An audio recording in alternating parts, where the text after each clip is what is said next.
জিএসটিতে chance পাইতে চাইলে don't quit, do it. এই কথাটার অর্থ হচ্ছে গিয়ে তোমার সামনের 10 বা 15 দিন কিভাবে কাটাবা, এই বিষয়গুলো নিয়ে তোমার সাথে আজকে আমি আলোচনা করব। দেখো, আমরা একটা সবাই সব সময় এই কথাটা বলি যে ছাইড়া দাও, তোমার দ্বারা হবে না, তুমি পারবা না। তোমাকে ক্রিটিসিজম করতে করতে করতে করতে একদম লাস্ট স্টেজে তোমাকে নিয়ে যাওয়া হয়। সো আমি তোমাকে আজকে বলবো যে এই যে ডোন্ট কুইটের মধ্যে একটা শব্দ বা দুটো ওয়ার্ড লুকিয়ে আছে, দুটো ভার্ব লুকিয়ে আছে। একটা হচ্ছে গিয়ে তোমার ডু, আর একটা হচ্ছে ইট। ঠিক আছে?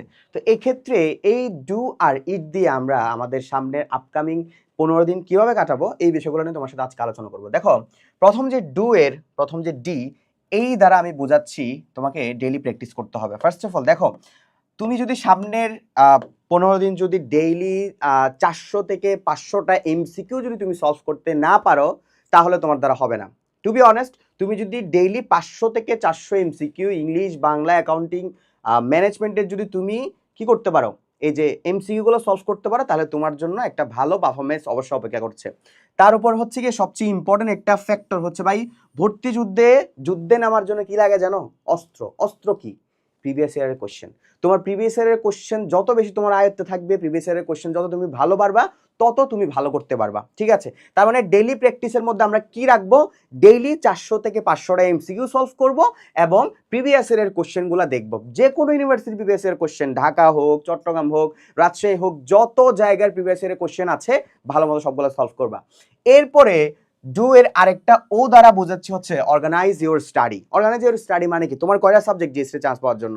4টা subject, accounting, management, English, Bangla. তো অ্যাকাউন্টিং এ আমার কত মার্কস লাগে? 35। ম্যানেজমেন্টে কত? 35। ইংলিশে কত? 15। বাংলাতে কত? 15।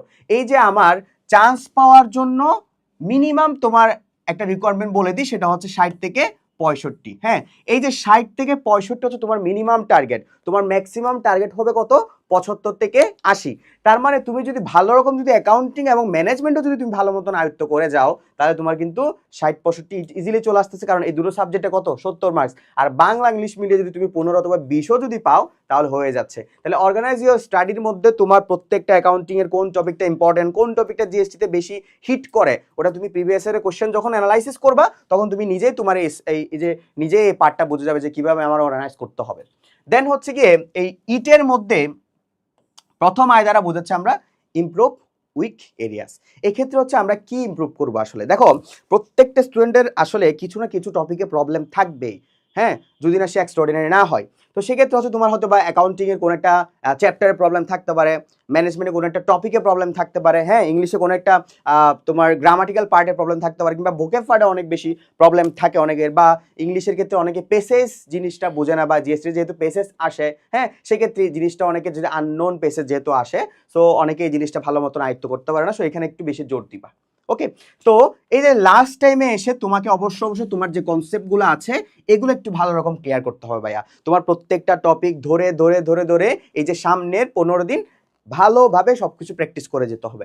এরপরে হচ্ছে তোমার রেকর্ড ক্লাস করতে হবে। দেখো, তুমি যদি এখন উড়াধুরা লাইভ ক্লাস করতে থাকো, বিভিন্ন প্রতিষ্ঠানে যদি লাইভ ক্লাস করতে থাকো, তাহলে তোমার সময়গুলা অযথা নষ্ট হবে। দেখো, লাইভ ক্লাসে কিন্তু অসংখ্য সময় নষ্ট হয়, সেটা আমরা জানি। হ্যাঁ, আমি নিজেও এক সময় লাইভ ক্লাস নিতাম, এখন হয়তো একটু কম নিই। হ্যাঁ, তো সেই ক্ষেত্রে হচ্ছে রেকর্ড ক্লাসের মধ্য দিয়ে তুমি নিজেকে কি করতে পারবে? ভালো রকম ইউটিলাইজ করতে পারো, টাইমগুলো তোমার ভালো রকম কাটবে। এরপরে আরেকটা বিষয় হচ্ছে 3R। এই 3R দ্বারা আমি বুঝাচ্ছি হচ্ছে তোমাকে 3টা আর এর মধ্যে সীমাবদ্ধ থাকতে হবে।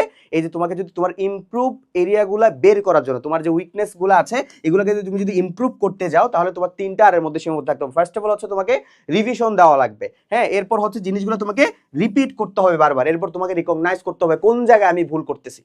ঠিক আছে, কোন জায়গায় আমি ভুল করতেছি, এই জিনিসটা কি করতে হবে? তোমার রিকগনাইজ করতে হবে।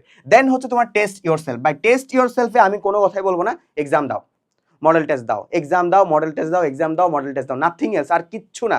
তুমি যদি সামনের 15 দিন যদি এই কাজগুলো করতে পারো ভাই, তোমার জন্য জিএসটি ইউনিটে অবশ্যই অপেক্ষা করছে। ভাই, জিএসটি চান্স পাওয়া টু বি অনেস্ট খুবই সোজা। আমি নিজে ফাইজলামি করে পরীক্ষা দিতে গেছিলাম, 167 হয়েছে পুরো বাংলাদেশে।